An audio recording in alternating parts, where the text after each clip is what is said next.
برسالك قبل كسنة أحمد عبد الجامع يا إسقو هل هبينهم كهر كسر الله تسفر شقوين مدابة وقوم قنادين عاصمة الصومال هذه هرقيسة وحنا إسبيتالك جودة مقالة عرقابة كوب وقضي ضدك داوعيد وكسر قارئ شقاقة دوان هالكاسي كل عمر طيعيد مضى يدوينك عضون سنة يقول بقار كم إذا قوة وقول درم بكان شيفك كلا يباهنا ياشا وحنا برسالك سنة من السود دلتاقي بكانا ذن إسقو مدك الصبكة ورئيس حالة إسعاف الماضية ديجدي اللوقب طيب مضي إسبيتالك شيفيبا sidoo kalena mid kastaba waxa barasaabku gaarsiiyay deeq lacageed oo dhan $100 halka laba ka mid ah dadkan dhaawacyada ahna kadib markuu warbixinahooda dhageystay islamarkaana tashi la sameeyay mas'uuliyiinta cisbitaalkan iyo dhakhaatiirtaba uu sheegay barasaabku in loo qaadayo dhinaca caasimadda Soomaaliland ee Hargeysa si halkaasi loogu soo dhaweeyo intaasi kadibna barasaabka Sanaag Axmed Cabdi Jaamac isagoo arrimahaasi ka hadlayay wuxuu yiri guud ahaan baad caafimaadka aad baan ugu mahadnaqayaa waxa weeye maanta oo aan ugu imi halka kan in aan dadkan yaani kala qayb qaato mushkilada heshay ee aan waxba u galabsan runtii aad baan uga xumahay waxaan Ilaahay uga baryayaa subxaanahu wa ta'aala in uu Ilaahay caafimaad degdeg ah siiyo dadkii waxaan geystayna waa la baarayaa baaradu waxay ku cadaato u baan insha Allah laga guulgaari doonaa hadii ay ka dhigo dadka kana waxaan imka gurmad u maadaama aan imi gobolka aan hawl yaani shaqo ugu maqnaa aan ugu imi in aan yaani kala qayb qaato mushkiladan ka heshay lacagta aan keenayna in daawooyinka iyo caanaha siistaan baan ugu talagalay labada la qaadayana sida Dr. Naasir iyo labada dhakhtar ee kale ay ku taliyeen insha Allah waa qaadayna waana la daweynayaa Ilaahay waxaan ka baryayaa inuu dhamaanba dadka caafimaad degdeg ah siiyo inanta la yiri cid male ee gubatay insha Allah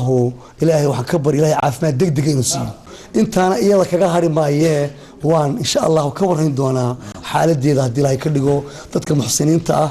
ee reer Cergaabo ee Ilaahay wax siiyay inanta ilka alga ku eegaan oo gurmada gobolkuna ما شاء الله هو نبتقليو aad buu amaankiisu uu gacanta ugu jiraa waxaan si gaar ah ugu mahad celinayaa qolada saxaafadda fiiga qaranka Universal Royal iyo Home Cable dadka xumaha nacab ee jecel gobolkooda iyo qarankuba in ay had iyo jeer wax wanaagsan laga sheego aad baan intiina idinku mahad celinayaa kuwa kale sida dadba wax u sheega had iyo jeerna Allah ha duweeyaan leey aad waxaan ugu mahad celinayaa salaadiinta boqorada jib aqalada culimada codkarka haweenka dhalinyarada oo intuba heegan ay u yihiin inay nabadda gobolkeennu ay hagaagto isuduwaha caafimaadka gobolka Sanaag Dr. Axmed Cali agaasimaha cisbitaalka guud ee Cergaabo Saciid Xasan Wagad iyo Dr. Naasir oo ah dhakhtarka kaliya ee cisbitaalkan u qaabilsan qalliinka iyo daaweynta ayaa iyaguna dhinacooda barasaabka uga warramay bukaanadan waxayna sidoo kale uga mahad celiyeen booqashadan oo bukaanka ugu yimid iyo waliba taageerada uu soo gaarsiiyayba waxa madax meelka sarweel salaam jiray maanta noo yimi gudoomiye gobolka odayga aan sugaynay oo nagu soo kordhiyay inuu deeqsiyo inuu la hadlo inuu soo dhaweeyo annaguna aad iyo aad baan ugu mahadnaqaynaa hadaan bahdi caafimaadka nahay aad iyo aad baan ugu mahadnaqayaa gudoomiyaha gobolka saa ugu soo degay taraagina noo yimi isla markaasna booqday patientkii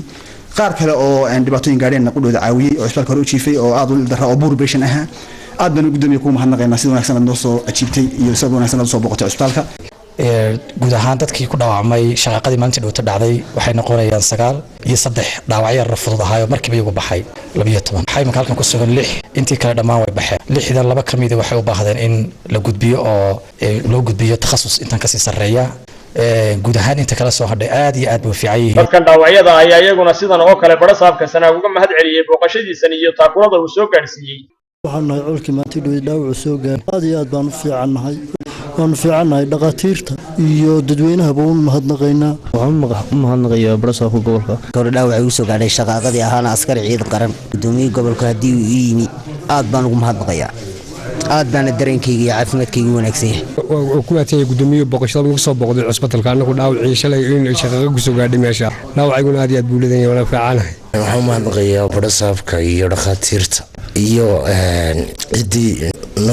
noo soo qaban qaabisay in dhaawacayagan qaado oo nala geeyo meel dhaqaatiir leh Cabdullaahi Xuseen Darwiish shabakada caalamiga oo News magaalada Cergaabo